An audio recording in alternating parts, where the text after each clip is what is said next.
What happens if a situation arises that you were unprepared for? A situation such as a blizzard, a tornado, or being locked down due to a virus. Put yourself in any possible situation that could arise. Now ask yourself, what would you do? Where would you go? What do you need? Are you ready? Because what if tomorrow?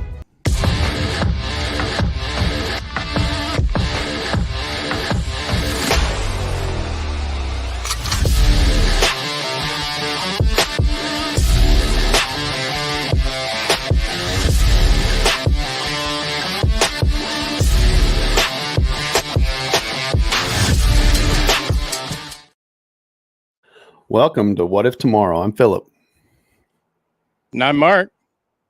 And hey, Jess, what's going on?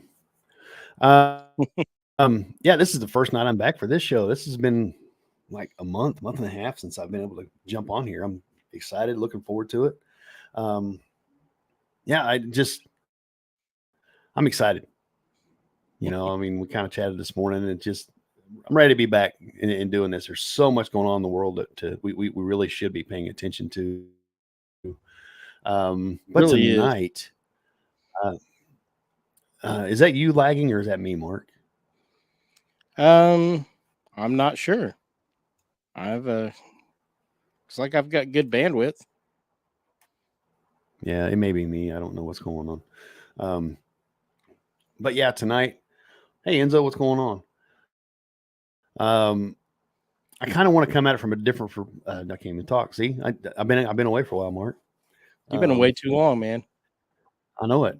I kind of want to come at tonight with a different perspective. I attended a men's event here, I don't know what, 3 weeks ago, something like that. And it really put a lot of things in perspective. And it was through church, but it relates so much with what we talk about here. And that's why I titled this show Watch the Ants. Because really nature can teach us so much about preparedness. But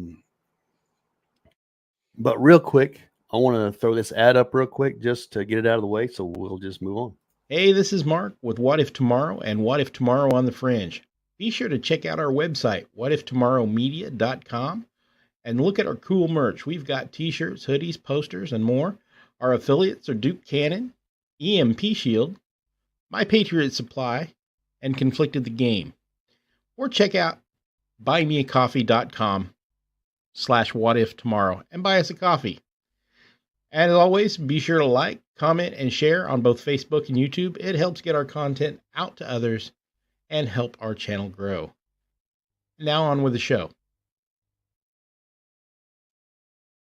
All right. Now that we are back and ready to go,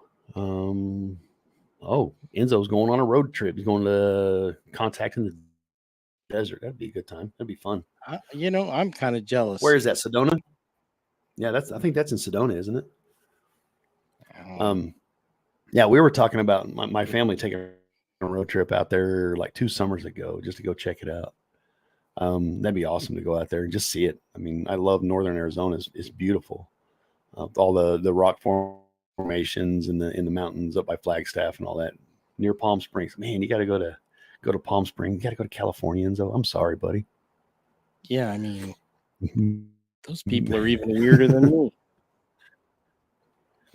Are you loading the van up? Did you get the van up and going?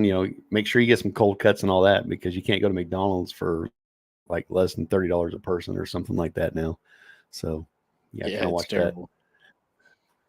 Did you see that McDonald's is getting rid of the drink machines and the free drink refills?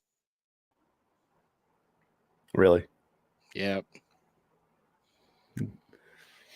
That's crazy. Can't afford it anymore. Yeah. No, I mean, watch the economy, you guys. It's going crazy. I seen something today that under this administration, inflation is technically up 20%. And you can see it. Most meals, I saw a thing, I think today or something like that I saw. I want to say most meals or sandwiches, like a McDonald's or whatever you get at Taco Bell, most of the costs have went up like 60 some percent. It's Just because terrible, of the man. price of everything's went up. The It grocery is. stores got It is. It's horrible. bad. I Yep. can't afford to buy hardly Uh, anything anymore, and I'm spending twice as much money. No, we ran to the grocery store yesterday and really just picked up like stuff for sandwiches. We were going to have sandwiches for lunch. And I picked up like a loaf of bread, some ham and roast beef and turkey. Not really a whole lot. And I spent like $70. Yeah. It's just crazy. Now's the time, folks. I mean, if you're going to get prepared, now is the time. Lighten the load on yourself. What's that? Well, you can still afford it. Yeah, absolutely. Right now is the time to be planting your gardens. You're something even in a windowsill. Get you a couple tomato plants, throw up on your porch in a pot. Something to help offset this cost. But yeah, it's going crazy right now.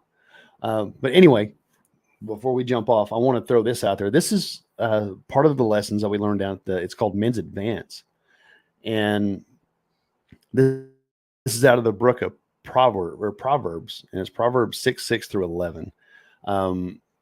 This is great advice for life, really. And I'm going to read it real quick. It says, "Go to the ant, you sluggard, consider her ways and be wise, which having no captain, overseer, or ruler, provides her supplies in the summer and gathers her food in harvest. How long will you slumber, O sluggard? When will you rise from your sleep? A little sleep, a little slumber, a little folding of the hands to sleep. So shall your poverty come on you like a prowler, and your need like an armed man." Basically, he's telling, was it Solomon is considered to be the wisest man ever lived. He's the one that wrote Proverbs. He's telling his children, he's speaking to his children about lessons in life. And he's telling you, go watch the ants. They are programmed, something so humble as an ant. They're programmed to live in a state of preparedness. They're just storing up food. In the springtime, they're storing up food for the winter. They've already got their holes full of, or the ant hills or whatever, they have their food stored up already, but they keep adding to those stores. And this is where I thought it was relevant. I mean, there's more relevance in life just off of this. It could matter, it could go for your finances, your simple chores around the home. Because this conference spoke to people being addicted to urgencies. Like they kind of sit there and don't do anything until you have to do something. That's human nature. That's the way we live. Instead of trying to take the time and think it out, okay, what could be coming in my finances? What could be coming in my home life? Something as simple as an oil change, to where, boom, you have a crisis and you're like, oh gosh, now I have to go do something, instead of, changing your oil regularly to prevent your engine from blowing up, or things like that. It's things to really think about. And that's what this scripture speaks to, is take the steps now. That way, when the crisis comes, and we all know, and I'm not talking end of the world type stuff. I'm talking, normal life. Things like that. But when that time comes, you're ready for it. We've been watching we've got some amazing pictures on my phone. I wish I would have uploaded them to share. But of the Northern Lights, I have never seen the Northern Lights. I grew up in southeastern Kansas. Yeah. First time in almost 47 years that I ever got to see the Northern Lights. And it was just amazing. But it's scary too. It's scary because what causes that? you have a CME causing that. And We there's more had- on the way from what I understand. Oh yeah, we had a 2.7x normal, and I believe it was an 8.5 times normal, and so that ended up being two really big solar storms that gave us the aurora very far south. Now, the Carrington Yeah. event is supposedly a 40x event, but I am thinking you get 10 or 12 and you're going to be shutting down grids.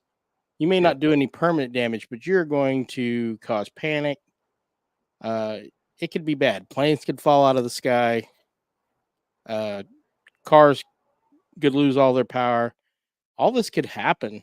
And we're not at peak season for Right. solar flares yet. That's going to be later in the summer. So yeah, it's kind of scary. Yeah. And let's just run with this for a second. I mean, what would have happened? I mean, was it last fall when Verizon got hacked or whatever? Right? And you think about what happened then, what people did then. Oh no, I don't have my phone. I don't have service. I don't. How do I You look know, up? How do I call for imagine help? How do I? Yeah. Right. Well, because you don't have very many landlines anymore. No. And in a Carrington event, those landlines would be fried, Yeah. or could be fried, I should say. So Could be. let's play this out. I mean, if you think about it, everybody, if it would have been as substantial as a Carrington event, everybody would have been caught with their pants down. Yeah. Because for one, I mean, people don't think about, what if an EMP or a CME hits? I mean, I was talking to somebody at work and they're like, what is the Carrington event? Yeah. I said, go look it up, understand what it is and what could happen. I'm not saying it's going to happen. I think it's a matter of time, but what could happen? Or was it 2 weeks ago? Barnsdall got hit. That's not very far from tornado. us. And that storm was tracking right for us And they'll be recovering until for it merged years. and pushed east. Right. The number of people, because I went down to Atwoods, down in Bartlesville, which Barnsdall's really close to Bartlesville. And I just happened to be down there to meet the wife to pick up some panels and stuff like, cattle panels and stuff like that. So I was waiting on them to get there, and I went and just looked around because I was thinking about maybe getting a new chainsaw. And Atwoods did not have one chainsaw. So with that perspective, now granted, this is an emergency situation. The damage that was done in Barnsdall was tragic. I think 2 people died. One, I don't know if I haven't heard, but one man disappeared. Literally, They did find him. They could not find him. They did find. Did they finally find him? He was no longer among the living. Right, and that's unfortunate. But Liberty, which is 9 miles north of Coffeyville, they were finding pictures from Barnsdall, which is 30, 40 miles south of us. They were finding pictures from that storm up there, from people's homes and things like that. But the people that were caught with no chainsaws and all that, and like I said, I'm not trying to sound judgmental, nothing like that, but I'm just trying to put things in perspective. If they would have had to force those chainsaws on hand. Now, I don't know. Again, I don't know the entire story, whatever. I'm just using it as an example. If they would have had those chainsaws on hand, they wouldn't have had to rush to get one. Now, absolutely could have been aid workers. Okay, buying them up. Okay, we're going to go down, help out. Great. That's awesome that people were willing to step up and help out. Yeah, Parsons. Chris said photos were found in Parsons from Barnsdall. Yeah. And Parsons is like 30 miles from where I live, northeast of here. So it's about, I'm like right in the middle. Yeah. When the But- tornado hit Udall in 1955, they found its city limit sign in Nebraska. Landed in Nebraska. So that's how far these storms can fling stuff. I mean, but yeah, I anything just can happen. Right. And that's what we're here. That's why we're here is to try to bring awareness to just change people's perspective and change their thought process. And this, what's up, Sylvian? This conference that I went to, I mean, it relates so much to this subject because it just put things in perspective for me personally, just in different aspects of my life. But I was relating everything to this show, to what we talk about here. And the amount of people in a disaster that get caught with their pants down is unfortunate. And I understand. Go ahead. Go ahead. I was just going to say. I understand. Well, the delay is killing us, man. I used to work in a Lowe's store, and anytime there was anything that happened, there were no generators or chainsaws or whatever within a 150-mile radius because every one of them got pulled to go to that town, and they were still short hundreds of units. So if you think you need something or might need something, take the time, budget it out, and get it. Even if it's not as big or as fancy as you think you need, get it. And that way you'll have something. Even a $150 generator will keep your heat and your refrigerator going in a winter storm. I mean, it doesn't take much. You don't have to break the bank. Plan for it. Have it. If you never have to use it, fine. Maybe your neighbor will. You'll have it. You can help your neighbor. You can help your cousin in the next town over. And that's a big thing of what we speak to is your community. I mean, we hit it big last year about building a community. It just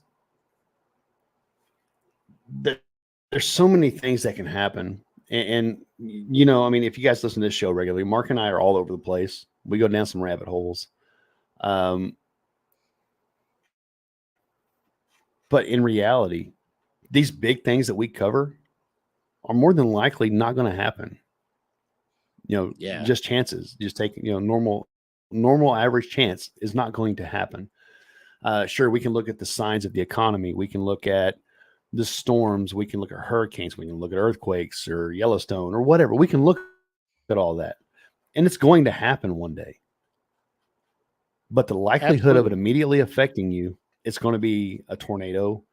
It's going to be a flood, house fire, a flood, ice storm. Simple. I mean, I say simple. Right. Things like that. I mean, sure. I mean, the immediate effect that it has on your life may not be as bad as the economy collapsing, I think, in my opinion. But it's going to affect you immediately. You have to watch the weather. You have, there's so many things that we live through and so many really near misses that we live through every day that could have a life-changing impact on us. Well, let's just think about food for a second. Right. And food and generators. Say you don't have a generator and we have a flood that knocks down power lines, or we have a windstorm that takes out a couple substations. You're without power for 2, 3, 4 days. All the food in your fridge and freezer is gone. So look at the grocery store. How much did all that cost you? I bet I've got $1,500 worth of food in my freezer. Yep. Now, when I bought it, it was probably $100 worth of food, but right now it's probably $1,500. And if my power goes out and I don't have a freezer, I'm going to have to foot the bill to replace all that. I'm not going to get to enjoy eating it. And all Mark has is a box of macaroni and cheese and a pint of vanilla ice cream. That's all he's got. $1,500 worth. Oh, well, it's only a half pint. I'm not rich enough to have a full pint. Who's got the money for that? I mean, yeah, but no, in all seriousness, you're right. I mean, that's why food storage, sure, it's great to have a freezer, a deep freeze. I mean, we have, hog in there. We have half a beef, or not now, but we did have at one point we've been eating off of.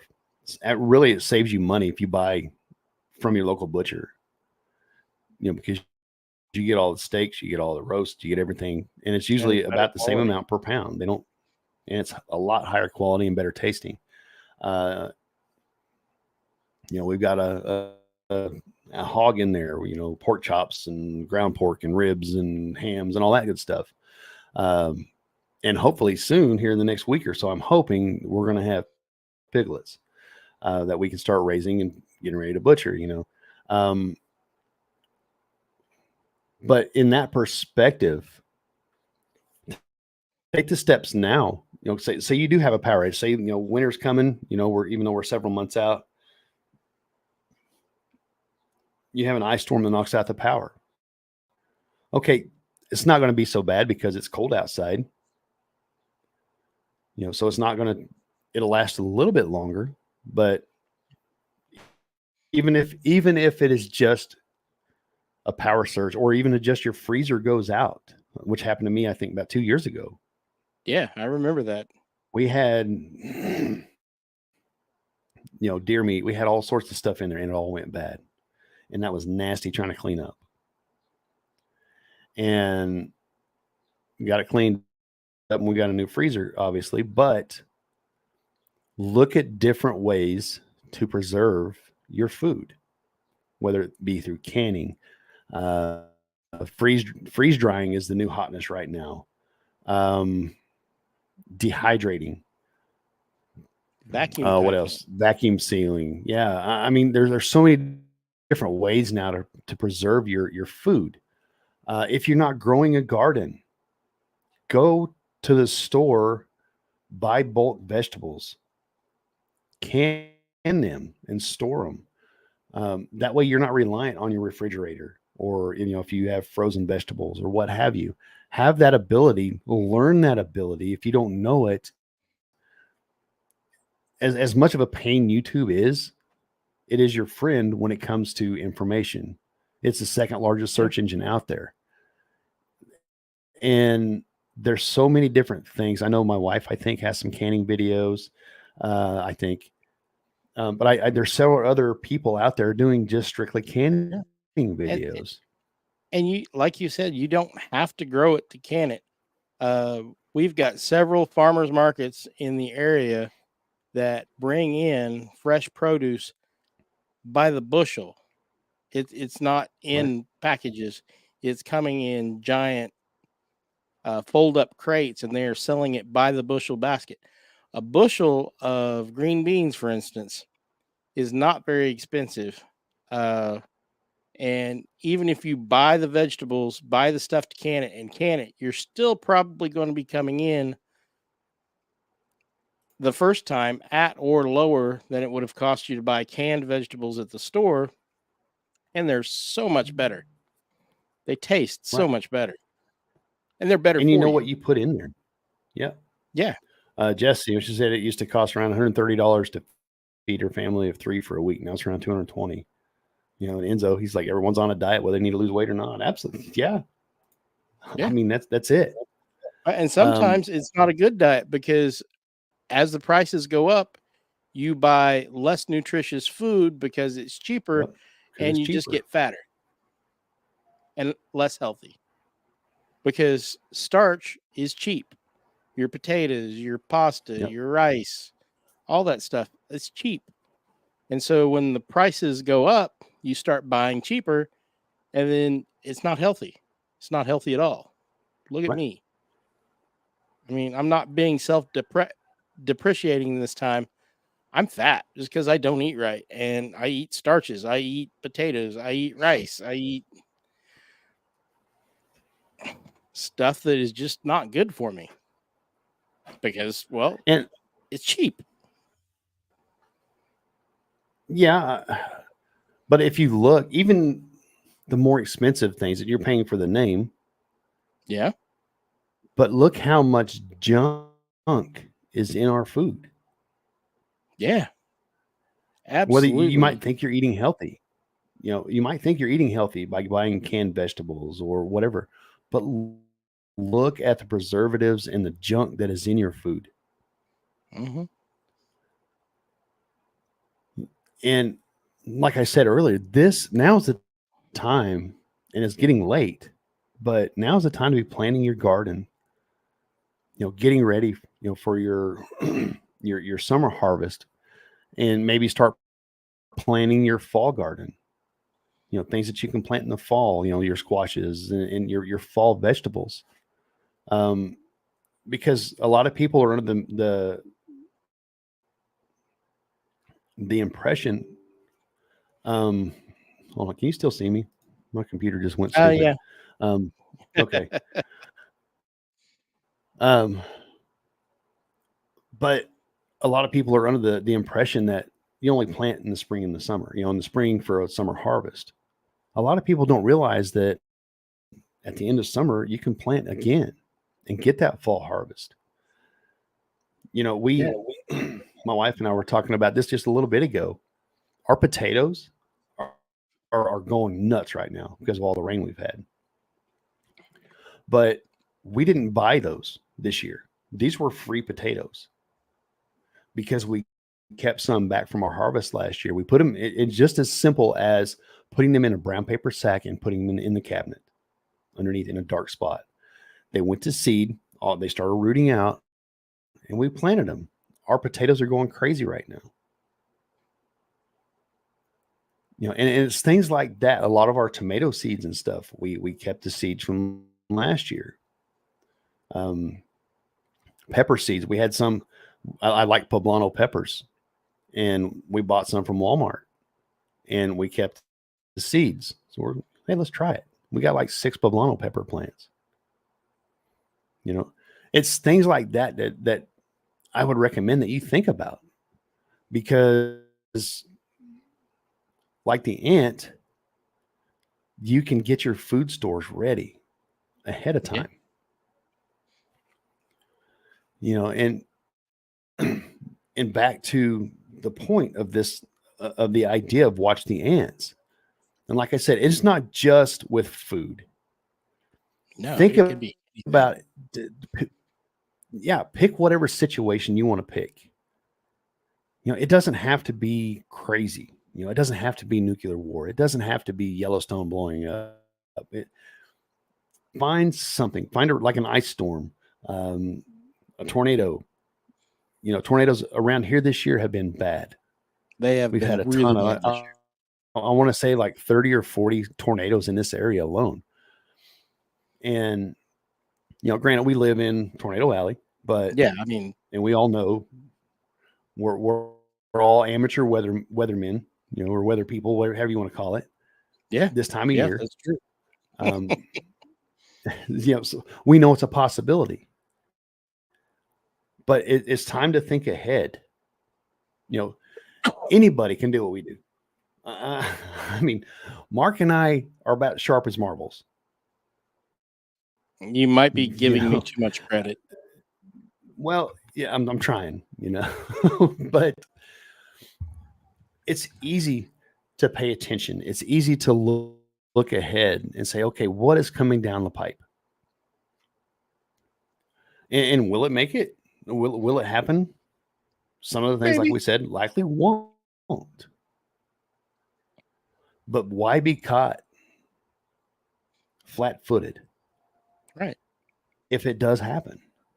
And like you said, if you're in an area like we are that's prone to ice storms, where you could have a 2 or 3 day power outage, well, by all means, do your prep for 2 or 3 days or a week.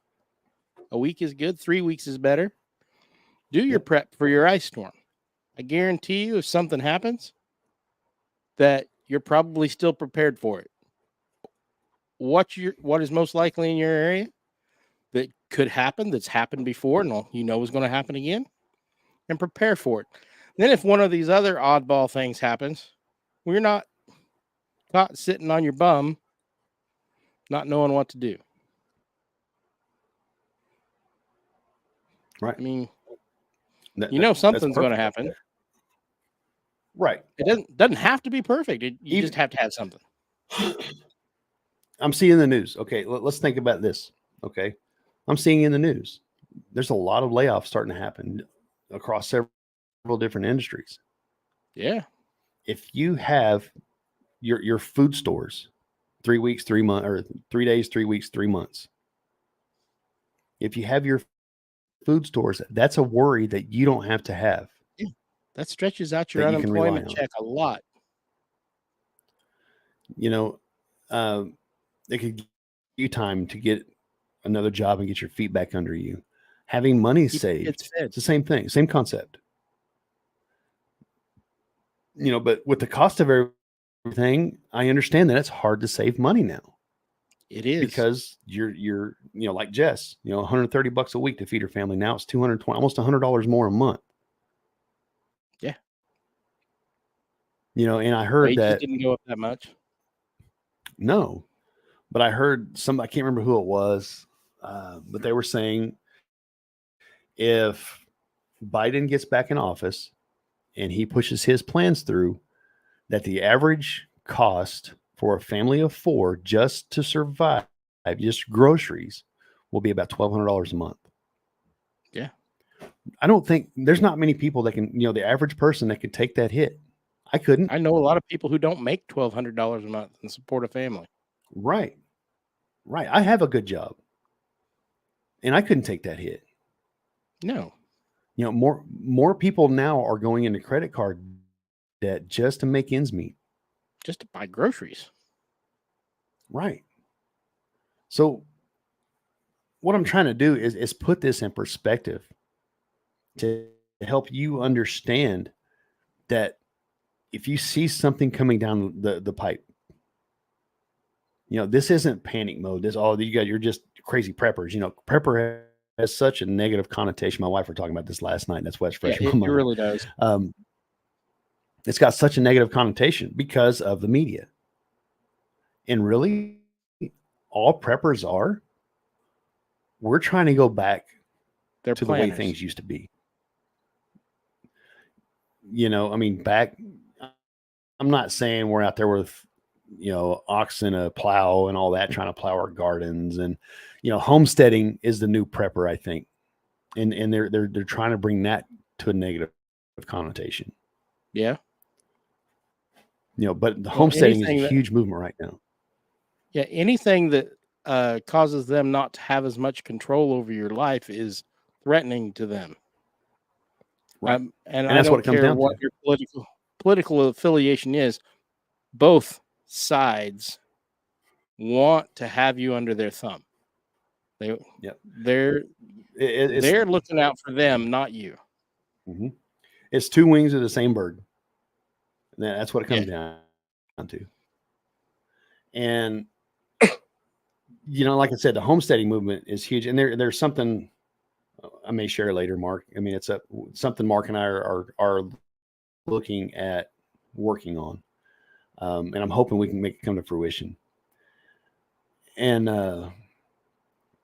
but it's just food for thought, guys, to where look at the ant, watch the ants. There's other animals in the animal kingdom that are constantly storing food. Look at squirrels. Yeah, squirrels. Squirrels plant whole forests because they forgot where they hid them. Exactly. The animal kingdom is awesome. And we can take a lot of cues from the animal kingdom. Just something as humble as an ant. Yeah. Things that we don't even, we just, whatever, they're a pest. They're an annoyance. Yeah, they are. But if you watch them Bees are the same way. Absolutely. If you watch them, you don't get as many benefits from bees or from ants as you do bees, because you get honey, you get pollinators and all that. But the ant, as humble as a creature that is, they've got it figured out, and it's programmed into them. Yeah. I mean, we are victims of convenience. And our own so-called intelligence. Right. We are. If you were at 150 years ago, when my house was built, these people lived to survive. The people that built my house lived to survive. Yeah. And hell, even 50 years ago, when I was a kid, we spent all summer canning. We canned green beans, we canned corn, we canned tomatoes, we canned pickles, we canned peppers. You name it, we canned it. We one time tried canning carp. That did not work out well. I bet not. I know. Made good cat food. It was, I'll bet. it was not a good idea, but we tried it. In my wife and I's journey with the homestead here, we have learned so much from where we failed. Yeah. I mean, we talked about that earlier today. Your failures are more of an education than anything. Absolutely, they are. Dang mouse. There we go. Yeah, Enzo said, as a kid, I remember spending hours stringing green beans for canning. Yeah. Yeah. And Jess, she got the yuck emoji going on with canned carp. I mean, what else were we going to do? We had a school of carp that got stranded in a ditch after a flood. There was literally a full pickup load of carp. So what are you going to do? I know. Let's pitchfork them into the back of the truck and go can them. So we did. Yeah. Dad ended up trading it as cat food for like a motorcycle and a car. And I mean, somebody needed it. That sounds like a pretty good trade. It just cost you the God. jars. We tried to eat it and it was just so bad. I'll bet. But we tried. I mean, and if we were starving, we would have ate it. Yeah. And that's what I said, Enzo. That's a good trade, man. You got like 5 canner loads on that. Like I said, you're only out the jars. Yeah, In a time like that, though, jars are invaluable. Yeah. We had jars. We still were using some of great grandma's blue jars when I was a kid. I mean, those things, they go for a couple $100 now. Jess said she can smell the story. And funny enough, Jess, every time I tell that story, I smell it. The whole house stunk like that for a month. Oh, man. I bet you had cats from the neighborhood, man, hanging out. Our cats got fat, let me tell you. The dogs wouldn't even touch it. The cats loved it, but the dogs wouldn't touch it. Well, we were talking about, our the quality of the food and stuff that we eat and all that here. I can tell a difference and I think I've shared it here before, but if we get a package of burger out, from the beef we bought from the butcher, if we get a package of beef out or burger, just something as simple as hamburger, our cat and dogs will not leave us alone. They will be under our feet when we open that package. They're there, and it's a plastic package. It's not like they're coming to the sound of the can opener, but it's the plastic package. I mean, and they smell that beef. But if we go to Walmart and buy store-bought, even grass-fed, they won't be around anywhere. Yeah. Have you guys ever heard of pink slime? Right. Pink slime is beef slurry. It's the leftovers of the cow that has been ammoniated. It's been treated with ammonia, which comes from urine. And to preserve it. And that is in what is in most of the hamburger that most people, if you buy it in a tube, it's most likely pink slime. The leftovers of the process, it is not good for you. Your dogs won't eat it. Neither should you. I mean, I still do once in a while. We buy it.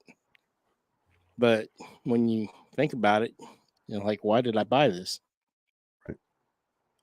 Right. And it's a totally different taste. Yeah, it really is. But it stays forever in the fridge before it goes bad. Right. And that should tell you something. Really. Yeah, really. It should. But again, I mean, in circling back, just think ahead. Look at what's going on in the world. Pick something. I mean, you guys have heard us here, for it's almost been 4 years, buddy, since we started. Yeah, this. In August, it's going to be 4 years since we started. August will be 4 years. That's crazy. But if you, just from the things that Mark and I have talked about, preparedness is really the same thing. Yeah. I mean, sure, there's certain situations where you might want to have a gas mask, but for the average person, most of the things you're going to be preparing for are going to be things that happen immediately. Yeah. Not over mostly time. Mostly weather related. Could be job mostly weather related, or was it? Oh Lord, I don't know. See.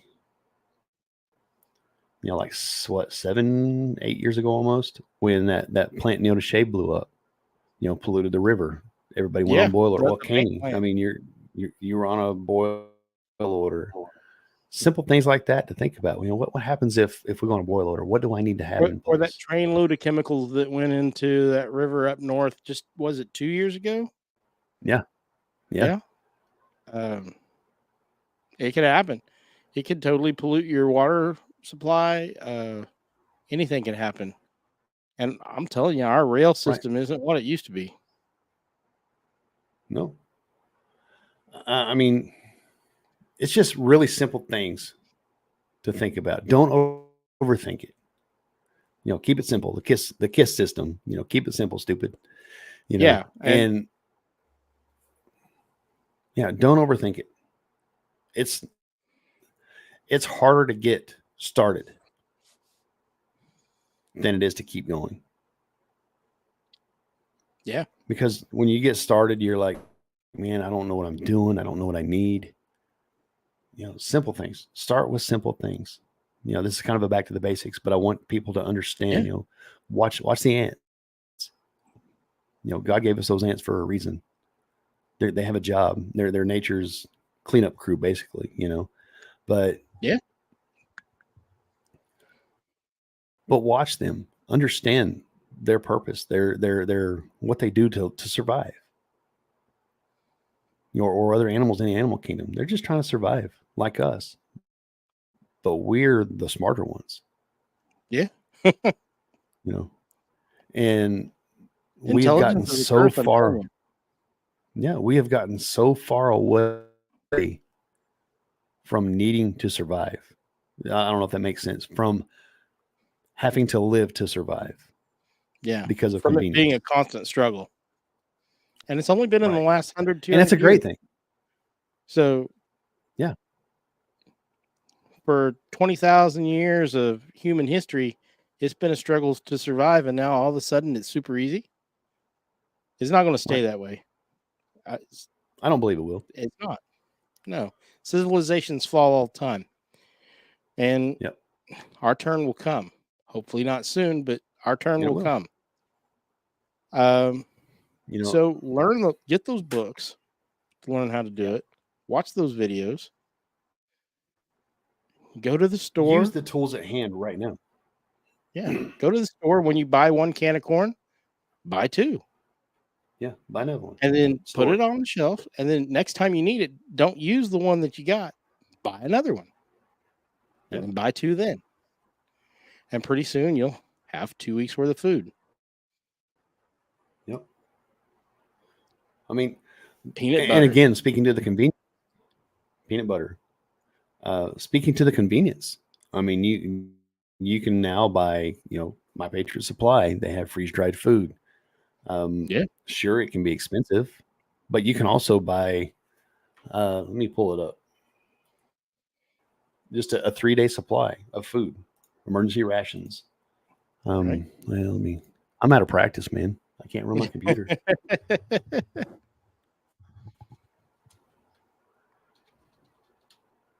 Yeah, and they're some of the better quality, but I mean, there's less expensive versions of this stuff out there too. 4 Patriots is pretty good. I've got some of that stuff. Sure, they like on the banner on top is $1,200 in free food and gear, but you get a whole bunch of stuff. But something, let me try to find their let's see what we got here. Emergency survival food, long-term, short-term. Here you go. I've got one I Yeah. can share. This Okay. one is one of the lower cost versions.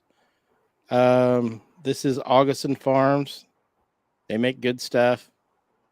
And on Amazon, you can buy a 3-day supply of food for 4 person for $65.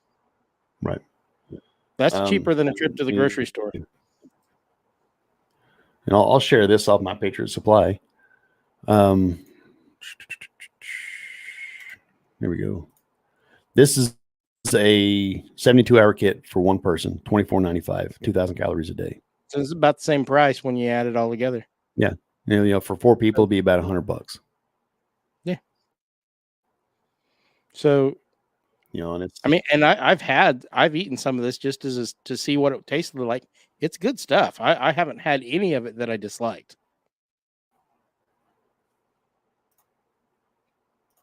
So it's not like hard. I said, it's less expensive than the grocery store right now. Yeah, it absolutely is. And of course, if you buy in larger bulks, it actually works out to be cheaper. But it's something as simple as that. $25. What do you throw away using? What do you throw away $25 on? What can you get rid of for 1 time, 2 times, whatever? It cost me and my wife $60 at the restaurant the other day. Yeah. Just eat out one less time. Yeah. And you could have, using My Patriot Supply, you could have 6 days worth of food for one person. There's you a week, and that's 2,000 calories a day. If you kind of ration a little bit better, you can stretch it out. Yeah. But, understand that the options are there. And again, that's the convenience of it. And there is a need for it. And they will deliver it right to your door. Exactly. And a big thing for me is what I'm wanting to get is a freeze dryer. You get a freeze dryer, I'll bring you stuff to dry. Yeah, I'll do it. Since a lot of those quote unquote survival bucket preps are nice and convenient, but are usually lacking in protein department. Supplement your bucket with a big jug of whey protein. Yeah, absolutely, man. Yeah. And you're right. You can buy dehydrated hamburger. Yeah. And they have, more of your protein, separately. You get a little bit in these, but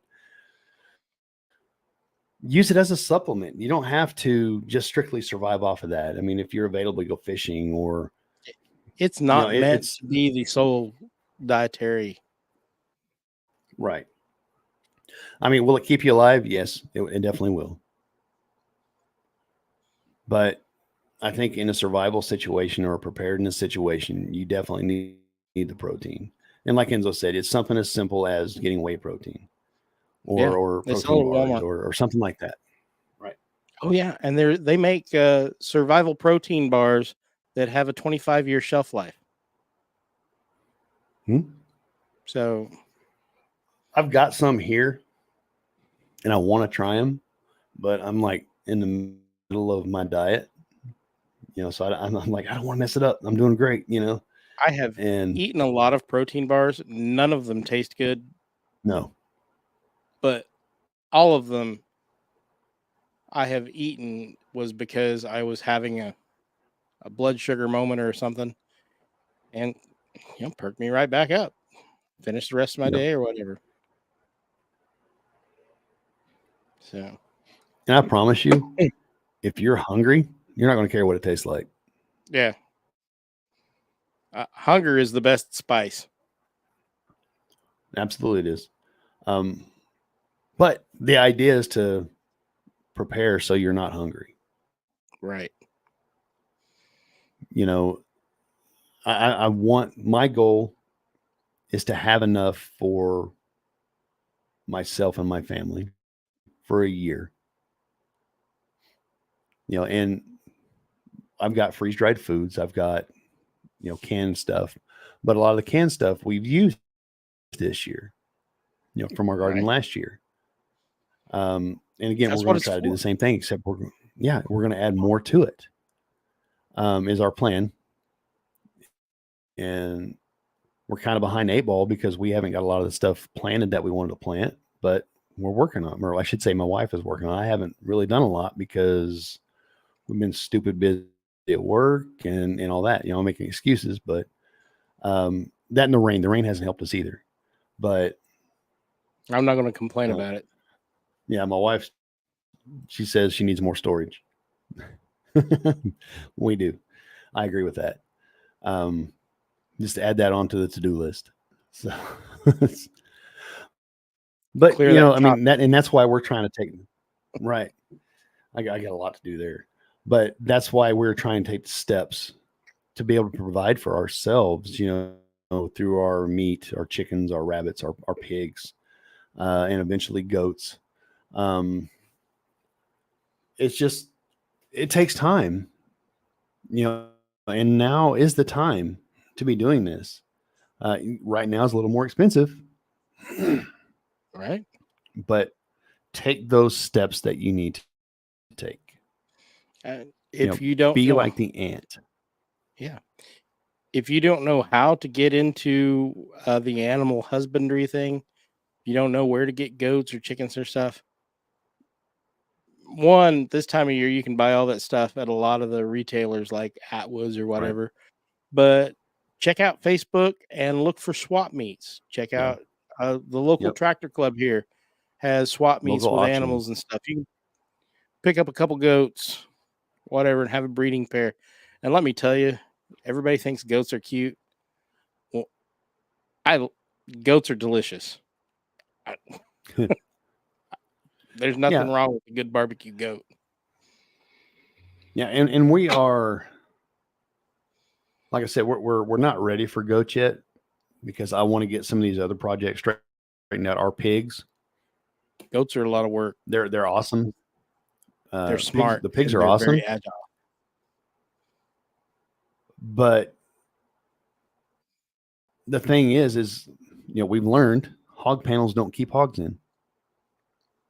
And we actually had a near miss with our boar. Mark has canned goats, hasn't he?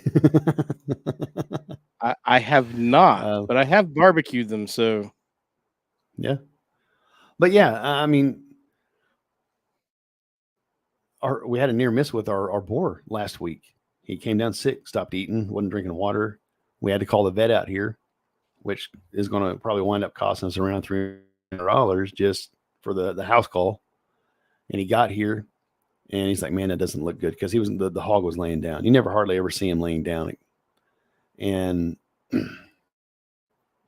he wasn't trying to get out. He wasn't eating, so I actually left work early that day to build another pen just to help the vet out. So he's not wading through the swamp that the pig was in. And we got him in there. The vet checked him out. He's like, man, he's running a fever. He said, I don't have my thermometer, but I can tell he's running a fever.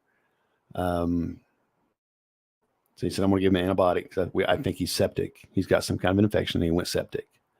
He said, I'm going to give him another med to help him feel better. And he said, he may not make it through the night. He said he's pretty bad.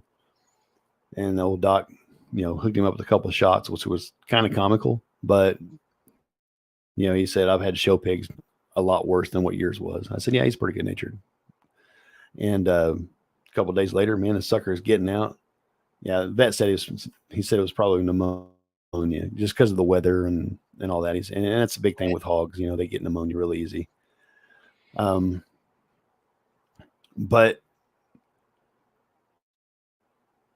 I want people to realize, yeah, we raise these animals to butcher, but we also invest our time and our money in these animals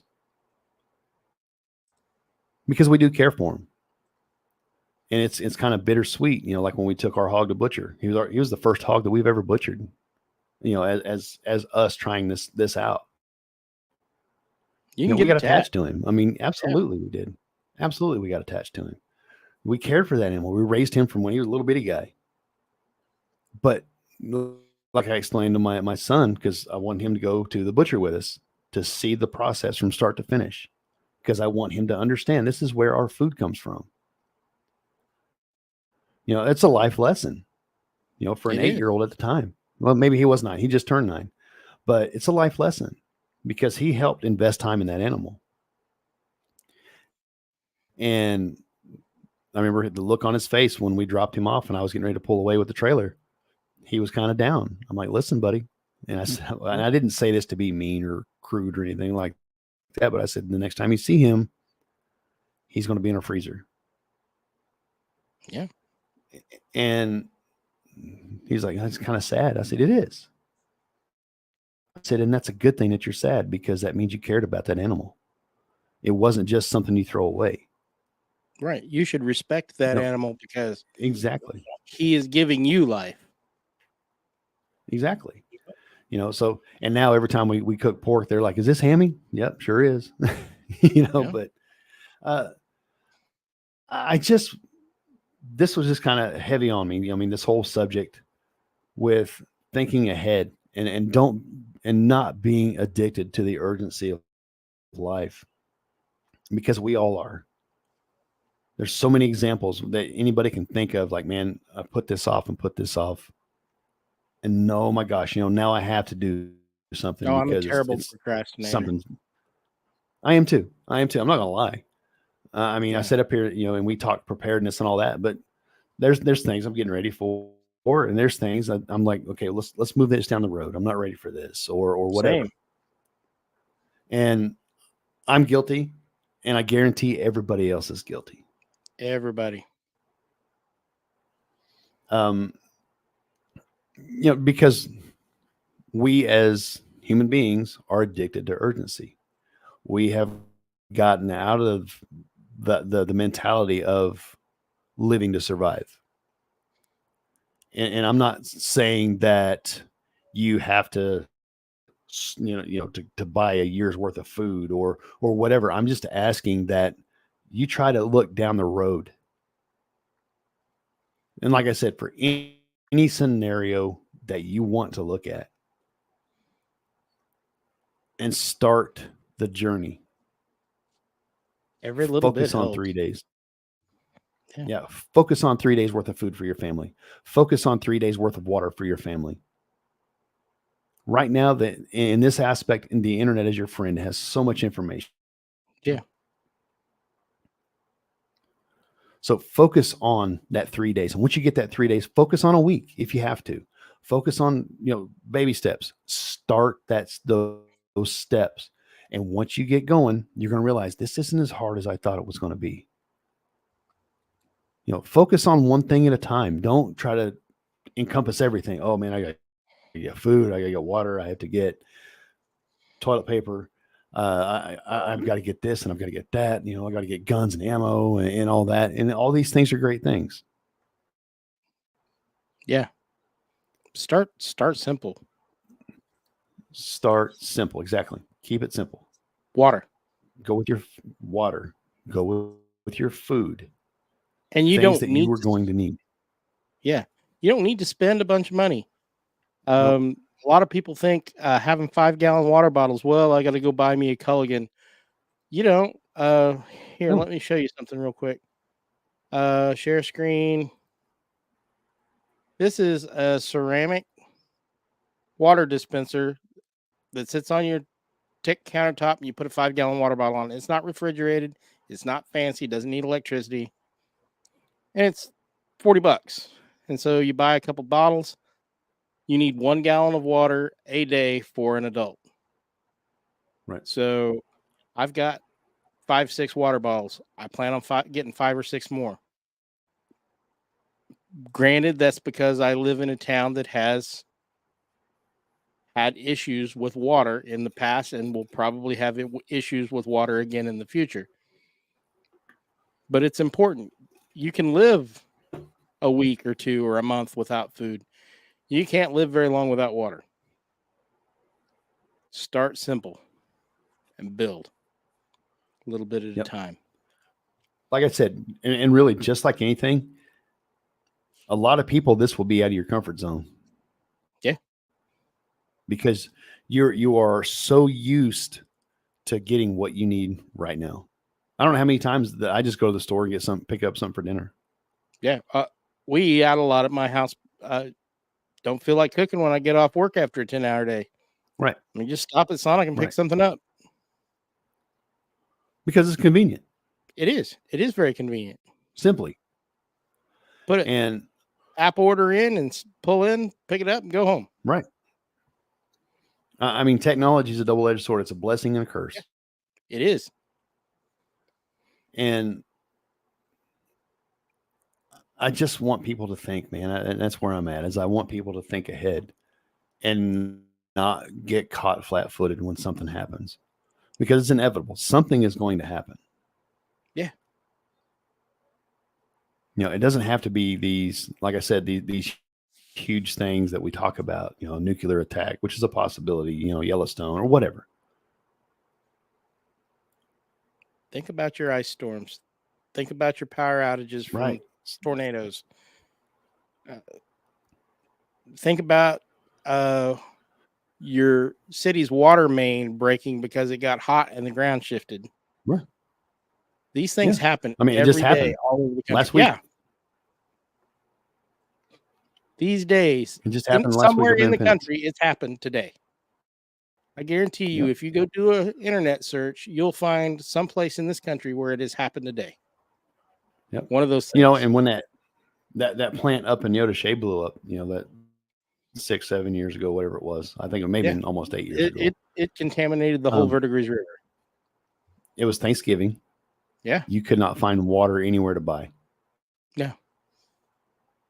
Couldn't. We actually have a spring a couple miles down the road. So we loaded up some water jugs and went down there and filled those up. You know, but the last 2 summers, that hasn't been running. Yeah. Because it's been so dry. I mean, I've been down there now to see if it's running, but I bet you it is. Things can snowball. Yeah. You know, the drought, you know, the last couple of years can lead to a shortage of food. Disease can lead to a shortage of food. I mean, look now what they're talking about, the bird flu. You know, they've had to cull thousands upon thousands of chickens and get rid of thousands upon thousands of eggs. So your egg prices are going to go up. Things like that. You know, I mean, we are fortunate that we have chickens, you know, and we're fortunate to be able to provide people with eggs. But it costs us money to produce those eggs. Yeah. And I think it's an awesome thing that people are getting involved in this movement, even if it's small things. And people are realizing, hey, I kind of think I need to provide for myself. You know, my son, he goes to college. He lives in an apartment up there by the across the road from the campus there in Wichita. He's talking to me. He said, Dad, can I grow plants inside? Yeah, there's ways to do it. You know, he's like, what would be good? I said, like leafy greens, like lettuce and, you know, maybe spinach, something like that. You can put in your window, maybe a small tomato plant or something like that. Yeah. I said, they help you. They make grow lights. Yeah. I said, little simple things. You can grow a nice tomato plant in a pot. Yeah, you can. Even a 5-gallon bucket. Yeah. It works too. Buckets are Enzo says normal routine is to. Enzo said my normal routine is to buy a big flat of bottled water at Sam's or Costco in the spring, grab a bottle while running around in the summer. I usually have half left in the summer for emergencies. Yeah. Something Nothing wrong with it. that simple. Pick up a second one just in case. It doesn't hurt nothing. Yeah. I just ask everybody to kind of put in some thought on what we talked about tonight. Watch the ants. You know, like I said, something as humble as an ant and what they do to survive. Sure, we have a lot easier. We don't have to go out and work for our food. We don't have to go out and we don't have Aren't to we, go though? hunt. We don't have to go fish. Right? I mean, I'm not doing food related items, but you got to feed your family. Right. But again, just to kind of rehash it, start small. And I'm not talking just food. We use food as an example because that's something everybody needs. It's easy. You know, take those first steps. You know, whether it's buying from My Patriot Supply, using our link, I would love that. You know, that would help us Yeah, that'd tremendously. be great. But yeah, Enzo, you know, he said the indoor herb gardens are pretty affordable. Yeah, they are. Yeah. Simple And little they're great. things. Yeah. And they're not hard to grow. Yeah, and those fresh At all. herbs, those taste so good. Oh yeah. We plant basil with our tomatoes because they help the tomatoes. They actually add flavor to the tomatoes and all that. Last summer we did that. We had so much basil in our garden, and oh man, it smelled amazing. Oh yeah. I love the smell of fresh basil though. My Make wife, your she smell. says microgreens are easy to grow indoor. Yeah. Absolutely. Radishes grow well several. indoors, I think. Yeah, there's several companies sell microgreens. You can look it up. Simple little things to grow indoors. You know, they have. I know Lewis. He was talking to me before he passed away. Man, it's been 2 years. Yeah. He was talking to me before he passed away about these. I can't remember. They were like almost like a bonsai tree, but it was peppers and tomatoes that he. Oh yeah. And yeah, man, it's people make it harder than what they should. Is that out of convenient because it's not convenient? Or is it because they lack the knowledge? You know, I'm kind of being rhetorical. But please take the steps to get ready for whatever. Yeah, and you can do it year round. You absolutely can. Yeah. And if you want to spend the money, if you want to get into it, if you live in town, someplace like me where you can't have a garden because there's lead in the soil, you can, for very little money, you can get started with a greenhouse like this and have fresh vegetables all year long. Mm-hmm. And that's a nice greenhouse for $350. It is. I mean, we've got a plastic one, a little. It's about the same size, and it does great. And we didn't try it last winter, but it may be an idea for this coming winter. Right. But there's options, folks. There's options everywhere. You just have to take advantage of it. Yeah. And it doesn't take a big daily time commitment either. I mean, a lot of that stuff will grow all by itself. All you got to do is go and check on it. When I worked at the school, we had volunteer cherry tomato plant growing in the greenhouse. The greenhouse hadn't been used in months.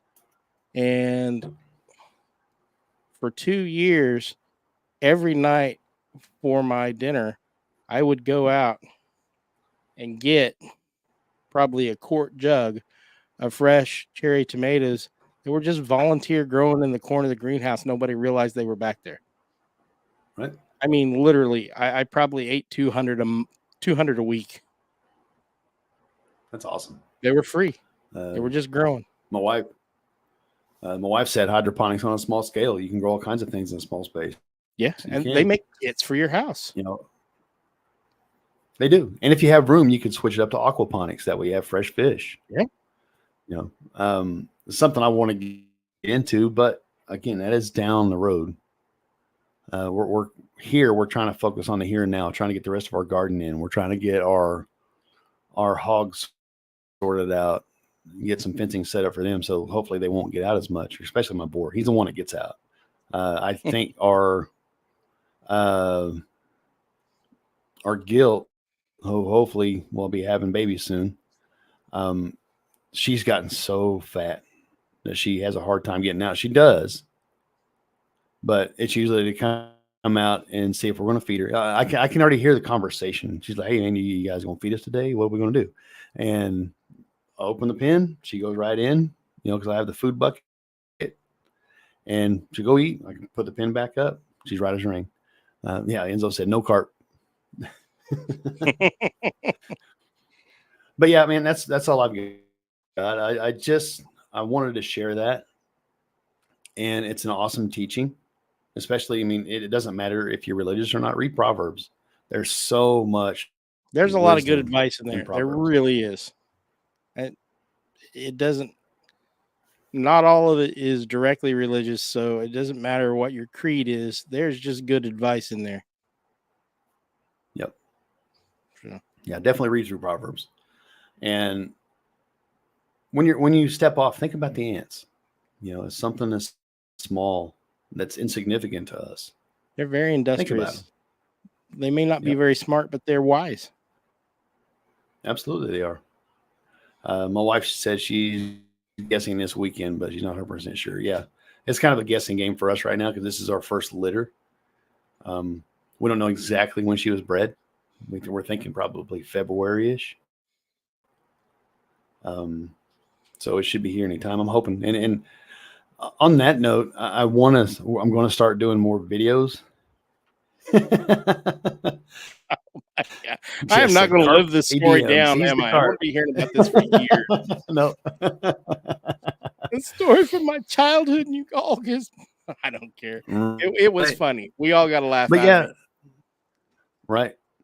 But I'm going to start doing more videos that are maybe gear reviews or preparedness related, things like that. And don't forget to check out and go support my wife's channel on the Night Acres. She's doing a lot over there. We're trying to get a schedule down now that we have a little more free time, that soccer's not happening. Personally, like I said last week on the Fringe, I mean, I've got some other things that I'm starting to work on now. I'll announce that once I get it rolling for mainly men. I'm not going to lie.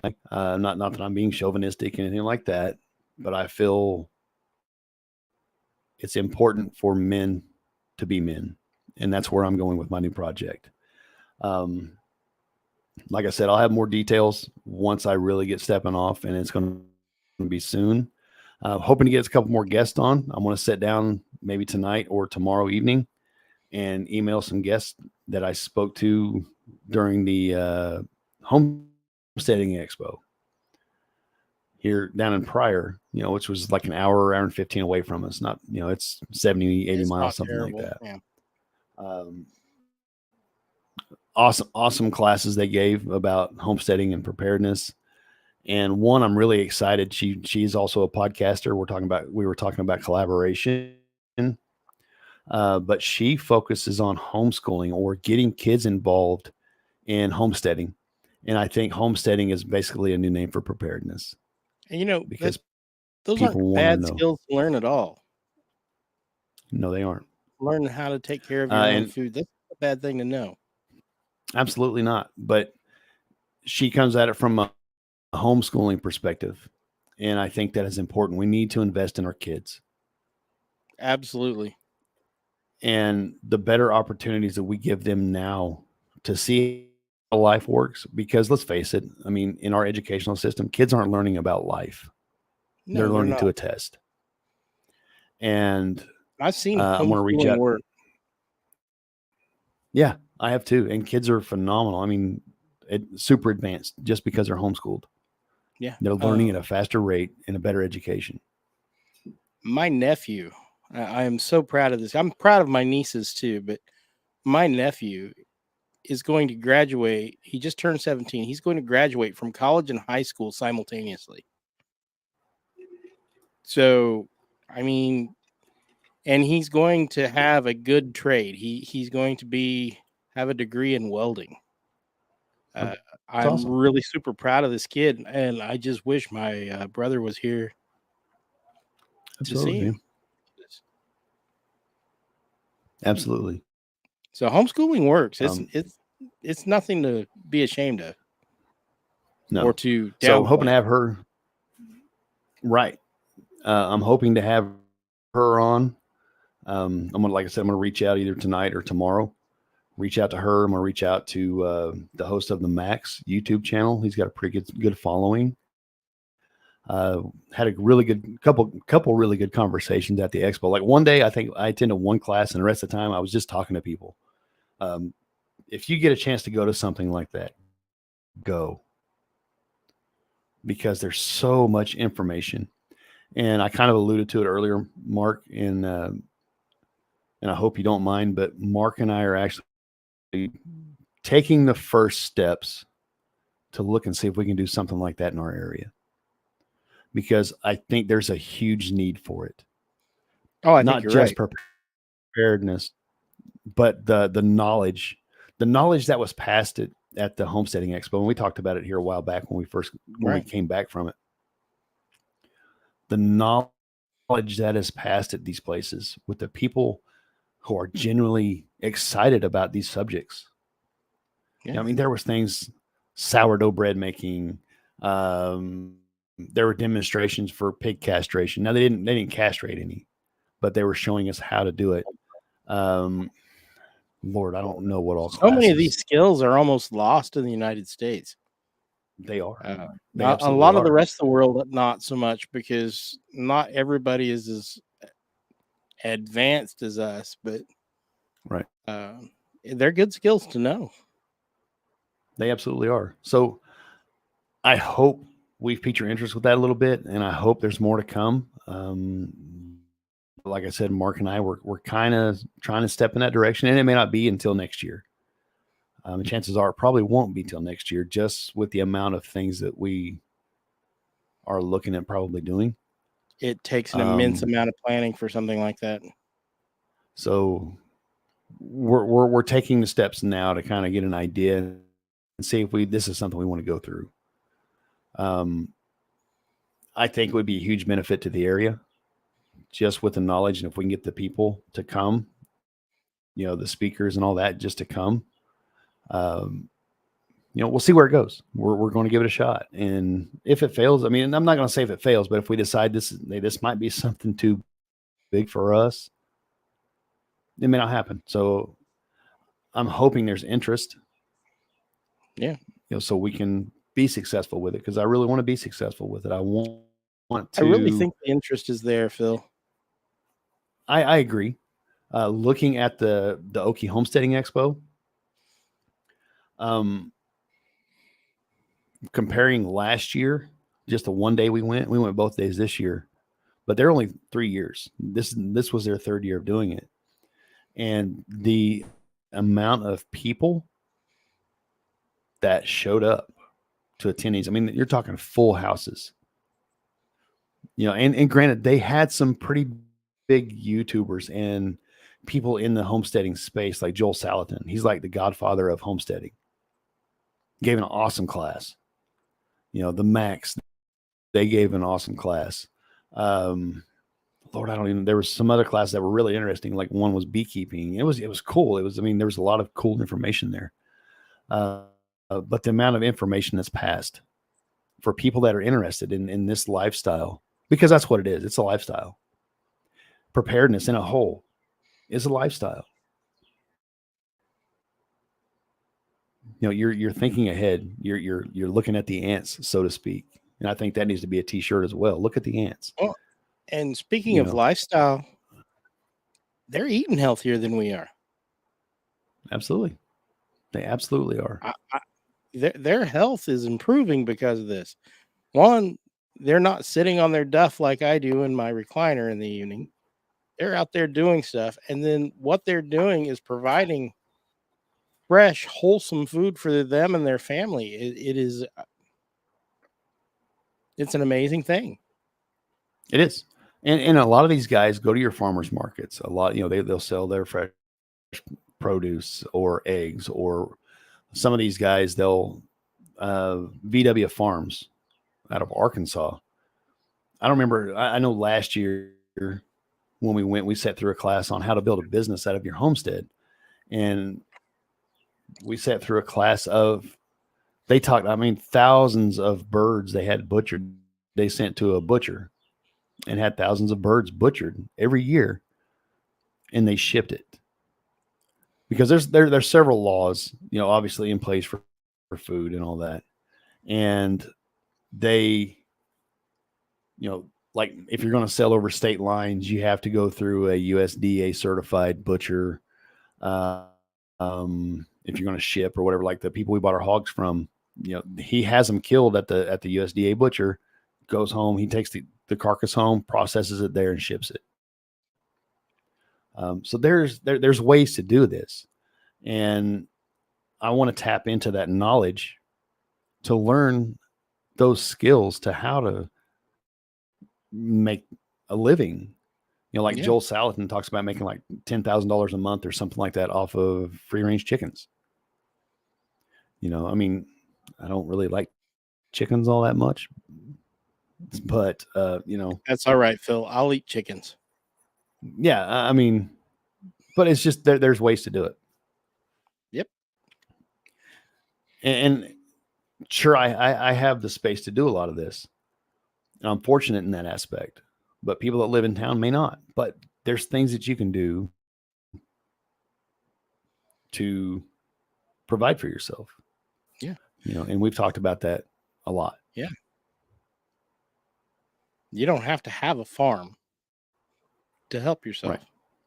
Right. What was it the government used to tell you? You needed 3 chickens per family to provide eggs. Like and this was something that the government actually used to ask you to do to be self-sufficient.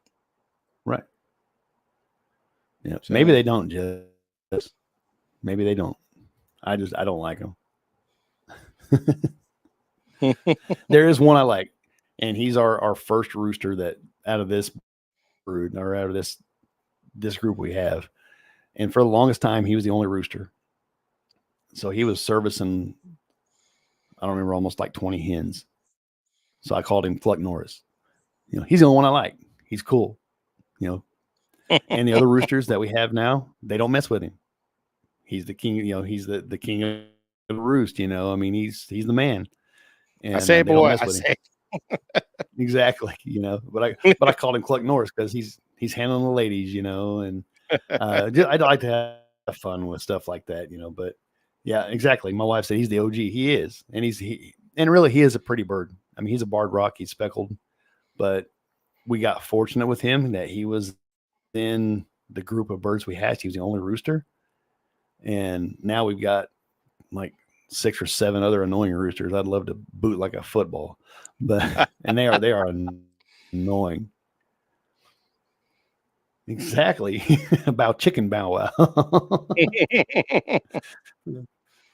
But yeah, man, that's all I've got. I just ask that people watch the ants, and really consider what they do, and consider not living or not being addicted to urgency.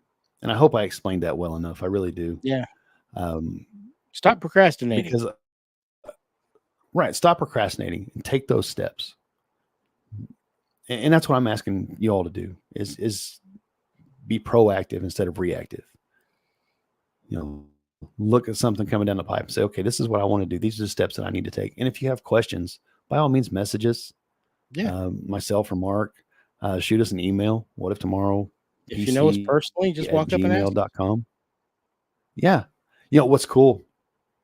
I mean, the Night Acres, my wife's YouTube channel we're just under 100 followers. So if you haven't went and liked that channel, go like that channel. We're trying to grow it. But the number of friends that we've had call us, hey, what do you do in case of this? You know, and it's cool to be able to step up and especially I'm proud of my wife because she will step up and say, hey, you know, do this. This is the knowledge, because I truly believe the knowledge that we are given isn't for us. The knowledge we are given is for us to share. That's how you build your community. Yeah. Absolutely. You know, and like I said, I'm so proud of my wife. I mean, I give her a hard time sometimes about, you know, being the one that knows all this stuff. And she does. She knows, she's learned a lot. She does the research and all that. And I'm super proud of her because she is willing to advise other people. You know, she's had a friend out helping us learn to butcher chickens, and another guy that she works with brings his daughter out to check our rabbits out. She loves rabbits. You know, we're like, yeah, come out, check them out. You know, and it's cool to get to share that with people. But anyway, I digress. Folks, thank you for hanging out with us. Thank you in the chat. Look for more. Look for more YouTube videos. Look for more from us. You know, Mark, unless you got anything else, man, I'll sign off. No, man, I am good. But just remember, baby steps are still steps. Absolutely. So learn from your mistakes, because you're going to make mistakes. Oh yeah. But yep, folks, I appreciate you guys so much. I mean, you guys truly are a blessing for hanging out with us. And, you know, I just appreciate everybody. I really do. With that being said, God bless, guys, and we'll see you next episode. Good night.